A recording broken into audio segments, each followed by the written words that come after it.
Hello students, मैं self Poonam Kumawat और इस लेक्चर में हम डिस्कशन करेंगे कि जेनेटिकल मटेरियल की प्रॉपर्टीज़ क्या क्या होती हैं। वैसे तो हम लोगों ने जो ग्रिफ्थ एक्सपेरिमेंट जिसमें ट्रांसफॉर्मिंग प्रिंसिपल अप्लाई हो रहा था और हर्सन चेज एक्सपेरिमेंट से क्लियर हो गया था कि जो भी ऑर्गेनिज्म है उनके अंदर मेन जेनेटिकल मटेरियल जो है वो डीएनए है। बट कुछ एक्सेप्शंस वहाँ पे हमें देखने को मिले थे। कुछ वायरसेस को छोड़ दें तो कोर जो जेनेटिकल मटेरियल आता है वो एज अ डीएनए होता है। तो हम बोल सकते हैं कि it become an established fact that it is DNA that acts as genetical material। ठीक है, बट यहाँ पे कुछ एक्सेप्शनली कुछ वायरसेस जो हैं उनके केस में ये बात DNA as a genetical material नहीं रहेगा, क्योंकि उन वायरसेस सम वायरसेस के रिस्पेक्ट में अगर हम बात करें तो सम वायरसेस जैसे कि टोबैको वायरस हुआ, टोबैको मोजेक वायरस टीएमवी जिसको हम बोलते हैं,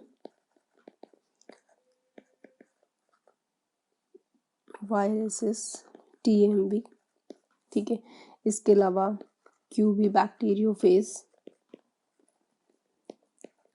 ठीक है, ये कुछ ऐसे एग्जांपल्स थे जिनके अंदर DNA as a genetical material नहीं था। इन वायरस का जो जेनेटिकल मटेरियल हमारे सामने आया वो था आरएनए। ठीक है, तो इन लोगों का जो जेनेटिकल मटेरियल है वो क्या था, आरएनए, इन ऑर्गेनिजम्स का। तो हम यहाँ पे देख सकते हैं कि डीएनए भी एज ए जेनेटिकल मटेरियल है मोस्ट ऑफ ऑर्गेनिजम्स के अंदर, लेकिन कुछ वायरसेस के अंदर डीएनए की प्रेजेंस नहीं होती है, वहाँ पे आरएनए जो है वो एज ए जेनेटिकल मटेरियल रहता है। ऑल दो 3 तरह के जेनेटिकल मटेरियल कंसिडर किए जा रहे थे पहले, कि डीएनए भी हो सकता है, आरएनए भी हो सकता है और प्रोटीन भी हो सकता है। ऑल दो जो ग्रिफ्थ एक्सपेरिमेंट था, हर्सन चेज एक्सपेरिमेंट है, उनसे क्लियर हो गया था कि प्रोटीन तो नहीं हो सकता जेनेटिकल मटेरियल, क्योंकि वो ट्रांसफ़र नहीं हो रहा है नेक्स्ट जनरेशन में। और वहाँ पे ये भी क्लियर हो गया था कि डीएनए ही होता है जो कि ट्रांसफ़र होता है। बट कुछ वायरसेस के केस में देखते हैं तो genetical material as a RNA हमें देखने को मिलता है।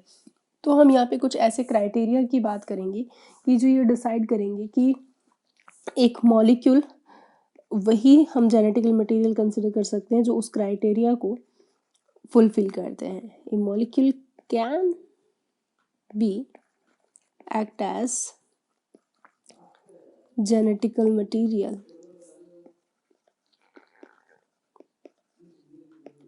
must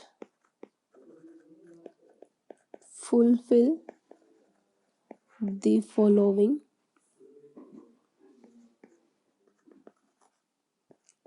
criteria.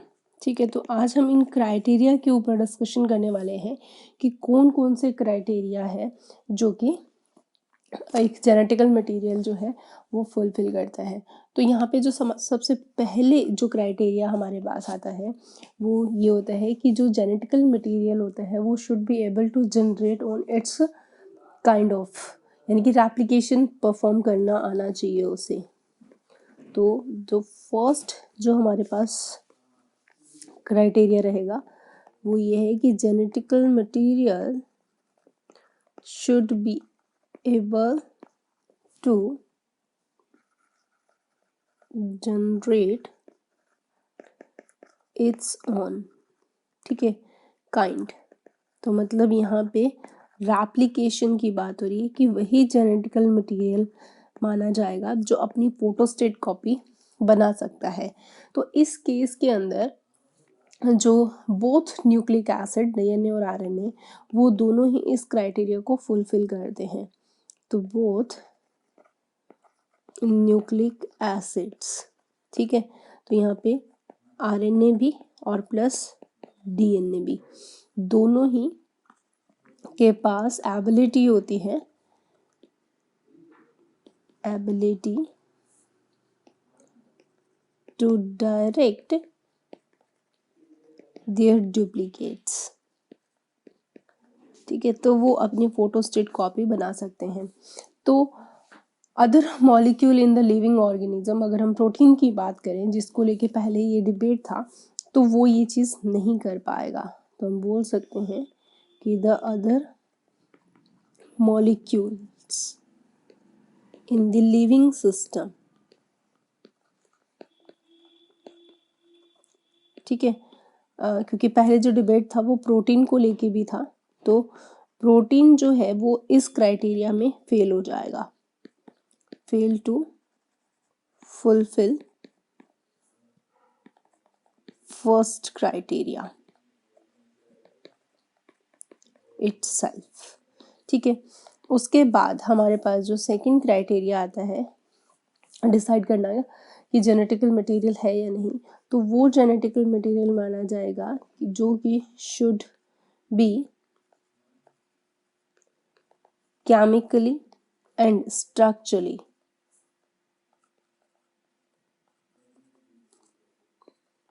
Be stable, chemically भी और स्ट्रक्चरली क्या होना चाहिए, स्टेबल होना चाहिए।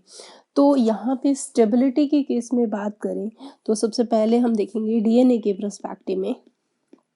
तो डीएनए जो है वो आरएनए के कंपैरेटिव बहुत ज़्यादा स्टेबल है, ठीक है, यानी कि उसके पास काफ़ी सारी चीज़ें आती हैं कि जेनेटिकल मटेरियल जो है वो ऐसे हर एक कंडीशन में क्या रहना चाहिए, स्टेबल रहना चाहिए, चाहे वो उसके लाइफ साइकिल की बात हो, चाहे ऑर्गेनिज्म की एज के पर्सपेक्टिव बात हो, या कोई फिजियोलॉजिकल कंडीशन हो।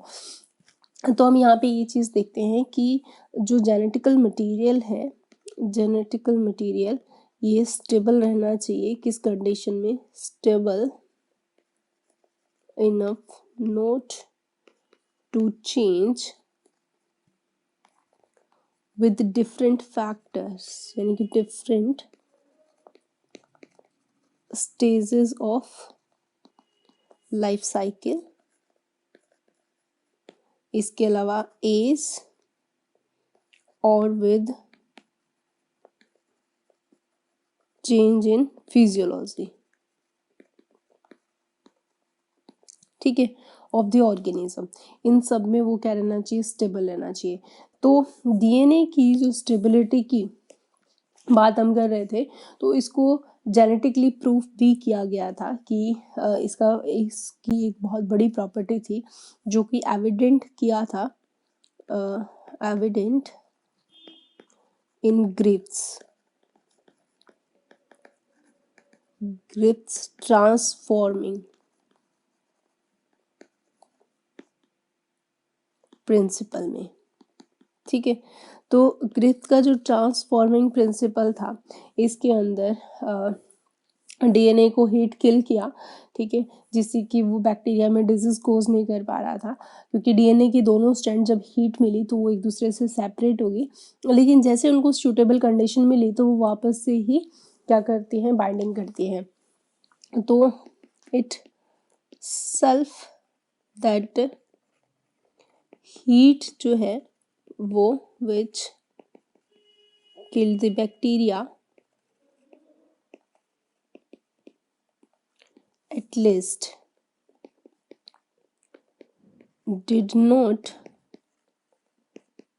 destroy some of the properties, ठीक है, क्योंकि हीट से भी वो प्रॉपर्टी जो है वो डिस्ट्रॉय नहीं हुई जेनेटिकल मटेरियल की, ठीक है। तो ये एक बहुत बड़ा एग्जाम्पल था हमारे लिए स्टेबिलिटी का, ठीक है।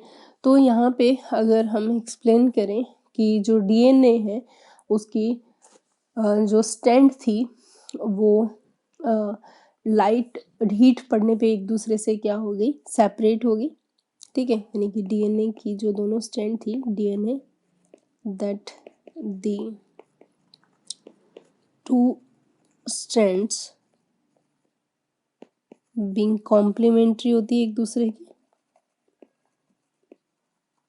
ठीक है, और इफ सेपरेटेड बाय हीटिंग, ठीक है, और वापस से कम टुगेदर जब उन्हें कोई एप्रोप्रिएट कंडीशन मिली। तो जैसे ही एस स्ट्रैंड का जो डीएनए था वो सेपरेट हो गया, लेकिन आर स्ट्रैंड में उन्हें वो एप्रोप्रिएट कंडीशंस मिल गई जिससे कि वो वापस से जुड़ गई और उन्होंने बैक्टीरिया में डिजीज कॉज कर दिया, निमोनिया। तो यहाँ पे सबसे इम्पॉर्टेंट चीज़ जो ग्रिफ्थ एक्सपेरिमेंट से हमें पता चल गया था कि डीएनए जो है हीट जैसी प्रॉपर्टी भी डीएनए की स्टेबिलिटी को नहीं तोड़ सकी। उसके अलावा अगर हम आरएनए की बात करें तो आरएनए जो है वो डीएनए की कंपैरेटिव बहुत कम स्टेबल है। रीज़न ये है कि आरएनए के 2' यानी कि सेकंड कार्बन पे OH ग्रुप की प्रेजेंस, पहला रीज़न। ठीक है, तो हम यहाँ पे देखते हैं कि जो राइबोस शुगर है उसके सेकंड कार्बन पे यहाँ पे H और OH ग्रुप की प्रेजेंस जो है उसको काफ़ी कम स्टेबल करती है, यानी कि OH ग्रुप हर एक न्यूक्लियोटाइड पे प्रेजेंट होता है आरएनए का, और जो OH ग्रुप होता है वो काफ़ी रिएक्टिव ग्रुप है। ठीक है, और इस वजह से ही रिएक्टिव ग्रुप होने की वजह से ही ये आरएनए को क्या करता है, आरएनए जो है वो लाइबल है और इजीली डिग्रेडेबल है। ठीक है, तो आरएनए जो है इसी वजह से OH ग्रुप की वजह से ही आरएनए के पास एज ए कैटालाइटिक एक्टिविटी होता है। ठीक है, तो इसीलिए हम यहाँ पे RNA is also known as to be catalytic. ठीक है, और इसी वजह से ये बहुत ज़्यादा क्या रहता है, रिएक्टिव भी है, हेंस रिएक्टिव। ठीक है, जबकि डीएनए है इसके कंपैरेटिव, तो डीएनए जो है वो बहुत ही कम रिएक्टिव रहता है क्योंकि उसके पास OH ग्रुप नहीं होता और मोर स्टेबल है स्ट्रक्चरली कंपैरेटिव टू आरएनए।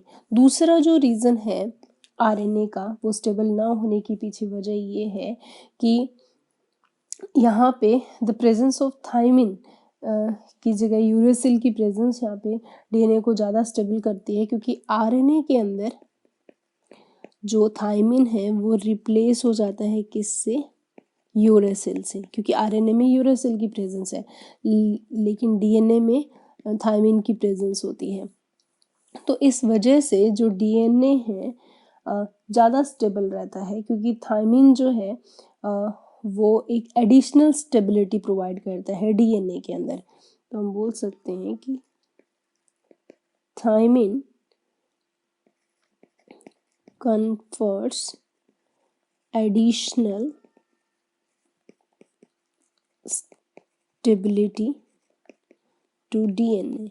तो डीएनए में स्टेबिलिटी होने के पीछे दो रीज़न है, एक तो थायमिन की प्रेजेंस और एक OH ग्रुप की प्रेजेंस नहीं होना, क्योंकि डीएनए के अंदर H हाइड्रोक्सी है, तो यानी कि OH ग्रुप की प्रेजेंस नहीं होती। तो इस वजह से डीएनए जो है काफ़ी ज़्यादा स्टेबल रहता है comparative to RNA. Next third property अगर हम देखें यहाँ पे जेनेटिकल मटेरियल की, वो ये है कि थर्ड क्राइटेरिया वो ये है कि द जेनेटिकल मटेरियल जो है वो म्यूटेंट होना चाहिए, should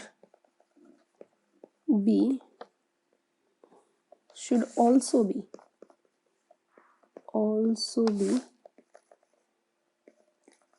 capable of undergoing mutation. ठीक है, तो अब ये जो म्यूटेशन की कैपेसिटी है वो हमें दोनों में ही देखने को मिलती है। तो हम बोल सकते हैं कि both DNA and RNA are able to mutate. ठीक है, इनफैक्ट आरएनए जो है बीइंग अनस्टेबल और म्यूटेंट जो है वो बड़ा ही जल्दी होगा, क्योंकि आरएनए के केस में यहाँ पे चीज़ें चेंज हो जाएंगी कि आरएनए जो है वो अनस्टेबल है, इसीलिए उसके अंदर अगर हम देखें तो म्यूटेशन जो है वो बड़े ही जल्दी होगा, ठीक है, फास्टर रेट में, ठीक है। इसी वजह से जो वायरसेस जिनके पास आरएनए एज अ जीनोम होता है उन वो बहुत ही जल्दी म्यूटेंट होते हैं और बहुत ही जल्दी उनमें एवोल्यूशन देखने को मिलता है, यानी कि viruses having RNA genome and having shorter lifespan, जो कि बड़ी ही जल्दी म्यूटेंट और इवॉल्व होती है फास्टर, ठीक है। That is a third criteria कि उसमें म्यूटेशन होना चाहिए, जबकि डीएनए के अंदर म्यूटेशन होता है लेकिन बहुत स्लो रेट में होता है।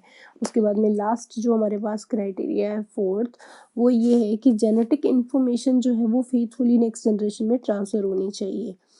तो जेनेटिक मटेरियल उसी को ही हम अच्छा मानते हैं, that should be able to transmit faithfully, कि वो विदाउट म्यूटेंट और चेंज किए इंफॉर्मेशन को स्टोर भी करे और नेक्स्ट जनरेशन के अंदर पहुंचाए भी, ठीक है। और इसके अलावा एज मेंडेलियन जो कैरेक्टर्स हैं उनको भी, यानी कि मैंडल्स के रूल्स को भी वो फॉलो करें, ठीक है। तो यहाँ पे हम आरएनए जो है उसकी बात करें तो हम जानते हैं आरएनए जो है ये डायरेक्टली कोड करता है किसको, डायरेक्टली कोड करता है प्रोटीन को, ठीक है। सिंथेसिस ऑफ प्रोटीन बेसिकली अगर हम बात करें तो प्रोटीन बनाने के लिए रिस्पॉन्सिबल है, ठीक है। तो इसीलिए ये बड़ा जल्दी hence can easily express the character, ठीक है। जबकि डीएनए जो है वो डीएनए ही डिसाइड करता है कि आरएनए कैसे बनेगा और किस तरीके से ये पूरी फिनोमिना कंप्लीट होगी। तो DNA however is depended on RNA for synthesis of protein, ठीक है। तो डीएनए पे ही आरएनए डिपेंड करता है कि किस तरीके से प्रोटीन को बनाना है। दैट मीन प्रोटीन सिंथेसिस की मशीनरी जो है वो इवॉल्व होती है अराउंड द आरएनए, बिल्कुल सही बात है। लेकिन आरएनए कैसा बनेगा ये कौन डिसाइड करता है, डीएनए डिसाइड करता है। तो मतलब डीएनए के पास इंफॉर्मेशन बहुत अच्छे से क्या रह सकती है, स्टोर्ड रह सकती है, ठीक है।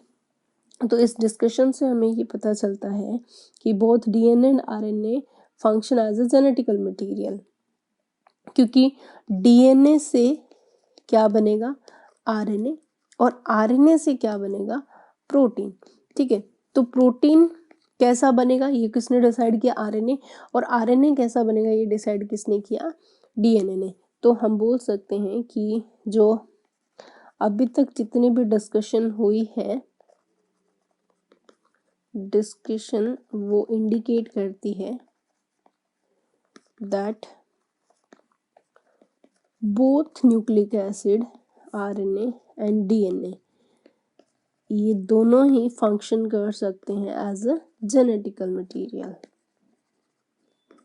Genetic material. तो यहाँ पे जो डीएनए है वो तो किसके लिए रिस्पॉन्सिबल है, ये ज़्यादा स्टेबल है, ठीक है, is preferred for storage of genetic information, ठीक है। और जबकि आरएनए यहाँ पे क्या रहेगा, आरएनए के बारे में बात करें तो आरएनए जो है वो काफ़ी ज़्यादा बेटर है for transmission of genetic information, transmission of genetic information. ठीक है, तो ट्रांसमिशन के लिए डीएनए जो है वो आरएनए इज बेटर। ठीक है, तो स्टोरेज के लिए यहाँ पे डीएनए और ट्रांसमिशन के लिए आरएनए बेटर है। तो इसीलिए जब भी बात आएगी जेनेटिक मटेरियल की तो हम कंसिडर करेंगे कि दोनों डीएनए एंड आरएनए ये दोनों ही हमारे लिए एज ए जेनेटिकल मटेरियल रहते हैं। तो अब हमारे पास क्वेश्चन आता है कि what is the difference between the DNA and RNA. फिर हमारे पास क्या डिफरेंस बचा, that is a very important question for board examination. तो हम अगर डिफरेंस देखें डीएनए और आरएनए में क्या क्या डिफरेंस आएगा, तो पहला डिफरेंस ये रहेगा कि डीएनए जो होता है वो यूजुअली हमें कहाँ देखने को मिलेगा, इसकी जो प्रेजेंस है डीएनए की प्रेजेंस हमें या तो न्यूक्लियस के अंदर देखने को मिलती है और या फिर ऑर्गेनेलीज के अंदर। ऑर्गेनेलीज की बात करें तो दो ही ऑर्गेनेलीज है, एक क्लोरोप्लास्ट और एक माइटोकॉन्ड्रिया। क्लोरोप्लास्ट और माइटोकॉन्ड्रिया जिनके अंदर हमें डीएनए देखने को मिलता है। जबकि आरएनए की अगर हम बात करें तो आरएनए जो है बहुत ही कम अमाउंट के अंदर इसकी जो प्रेजेंस देखने को मिलेगी, वेरी लिटिल अमाउंट तो हमें देखने को मिलेगा न्यूक्लियस के अंदर। इसके अलावा न्यूक्लियस के अलावा आरएनए हमें साइटोप्लाज्म में भी देखने को मिलता है। ठीक है, most of the found in cytoplasm, mainly तो ये कहाँ, मोस्टली तो ये कहाँ देखने को मिलेगा, साइटोप्लाज्म के अंदर। उसके बाद में सेकंड डिफरेंस पे आए डीएनए। डीएनए जो है वो as a genetical material, main genetical material हम किसको कंसिडर करते हैं, मेन जेनेटिकल मटेरियल। ठीक है, जबकि आरएनए जो है वो as a main genetical material नहीं है, बट एक्सेप्शन है यहाँ पे। कुछ एक्सेप्शन की बात करें जैसे कि कुछ वायरसेस, ठीक है, जिनका मतलब हम रियो वायरसेस की बात करें तो वहाँ पे ये भी एज ए जेनेटिकल मटेरियल हमें देखने को मिलेगा। नेक्स्ट अगर हम बात करें तो डीएनए जो है वो मोस्ट ऑफ केस में हमें कैसे देखने को मिलेगा, डबल स्टैंडर्ड डीएनए में देखने को मिलता है। जबकि आरएनए जो है हमेशा हमें एज अ सिंगल स्टैंडर्ड देखने को मिलता है। अनडाउटेडली यहाँ पे हमें कुछ एक्सेप्शन जरूर देखने को मिलेंगे, स्टैंडर्ड हमें ये देखने को मिलता है। ठीक है, यहाँ पे अगर एक्सेप्शन की बात करें, एक्सेप्शन तो कुछ ऐसे वायरसेस जरूर होते हैं जैसे कि रियो वायरस। कुछ रियो वायरसेस ऐसे भी होते हैं जिनके अंदर डबल स्टैंडर्ड हमें आरएनए देखने को मिलते हैं। ठीक, यहाँ पे भी हमें कुछ एक्सेप्शंस देखने को मिलेंगे डीएनए के केस में भी, कि कुछ जैसे कि साई 174 यहाँ पे कुछ ऐसे वायरसेस हमें देखने को मिलेंगे जहाँ पे सिंगल स्टैंडर्ड डीएनए भी देखने को मिलते हैं। इसके अलावा नेक्स्ट डिफरेंस पे आए हम तो यहाँ पे डीएनए के अंदर बहुत सारे न्यूक्लियोटाइड्स प्रेजेंट रहते हैं। ठीक है, जबकि आरएनए जो है इनके अंदर नंबर ऑफ न्यूक्लियोटाइड, यानी कि यहाँ पे नंबर ऑफ न्यूक्लियोटाइड्स जो हैं वो बहुत ज़्यादा होते हैं। ठीक है, और यहाँ पे अगर हम आरएनए के पर्सपेक्टिव देखें तो यहाँ पे नंबर ऑफ न्यूक्लियोटाइड जो है हमें काफ़ी कम देखने को मिलते हैं। वहीं और डिफरेंसेस की बात करें तो यहाँ पे डीऑक्सी राइबोज शुगर हमें प्रेजेंस मिलती है, जबकि यहाँ पे हमें एज ए राइबोज शुगर देखने को मिलती है। इसके अलावा अगर हम डिफरेंस की बात करें नाइट्रोजन बेसिस की, ठीक है, तो डीएनए के अंदर जो नाइट्रोजन बेसिस रहते हैं वो हमारे पास एडेनिन है, साइटोसिन है, ग्वानिन है और थाइमिन है। ठीक है, जबकि अगर हम नाइट्रोजन बेसिस की बात करें आरएनए के अंदर, तो यहाँ पे एक नाइट्रोजन बेस पेयर जो है वो चेंज हो जाएगा। एडेनिन भी है, साइटोसिन भी है, ग्वानिन भी है, लेकिन थायमिन की जगह यहाँ पे क्या मिलेगा हमें, यूरासिल की प्रेजेंस देखने को मिलती है। ठीक है, इसके अलावा अगर हम देखें तो जो डीएनए जो है वो एज अ कंट्रोल करता है मेटाबॉलिज्म और जेनेटिक वेरिएशंस को, जबकि ये आरएनए जो होता है वो अंडर कंट्रोल रहता है डीएनए की। ठीक है, इसके अलावा हम और डिफरेंस देखें तो हम देखेंगे कि डीएनए जो है वो एज ए कैटालाइटिक नहीं होता, नो कैटालाइटिक, जबकि आरएनए है वो एज ए कैटालाइटिक भी वर्क करता है, यानी कि एंजाइमेटिक एक्टिविटी हमें देखने को मिलती है। लाइफ टाइम की बात करें तो डीएनए की जो लाइफ टाइम होती है वो ज़्यादा होती है, जबकि आरएनए जो है वो comparative to DNA short lived रहता है। इसके अलावा अगर हम बात करें चारगोफ रूल्स की, तो चारगोफ रूल जो है वो डीएनए फॉलो करता है, क्योंकि यहाँ पे अगर हम देखेंगे प्यूरिन जो है हमेशा इक्वल रहेगा पिरामिडिन के, जबकि आरएनए में ऐसा नहीं होता, प्यूरिन जो है कभी भी पिरामिडिन के इक्वल नहीं रहता। तो मतलब आरएनए है वो चारगोफ रूल्स को फॉलो नहीं करता। तो इस तरीके से कुछ बेसिक डिफरेंसेस हमें डीएनए और आरएनए के केस में देखने को मिलते हैं। तो इस तरीके से हमने इस लेक्चर के अंदर देखा कि जेनेटिकल मटेरियल क्या है और जेनेटिकल मटेरियल के बीच में क्या क्या डिफरेंसेस है। नेक्स्ट क्लास में हम मिलेंगे कि आरएनए वर्ल्ड के साथ। तब तक के लिए stay happy, keep studying, thank you.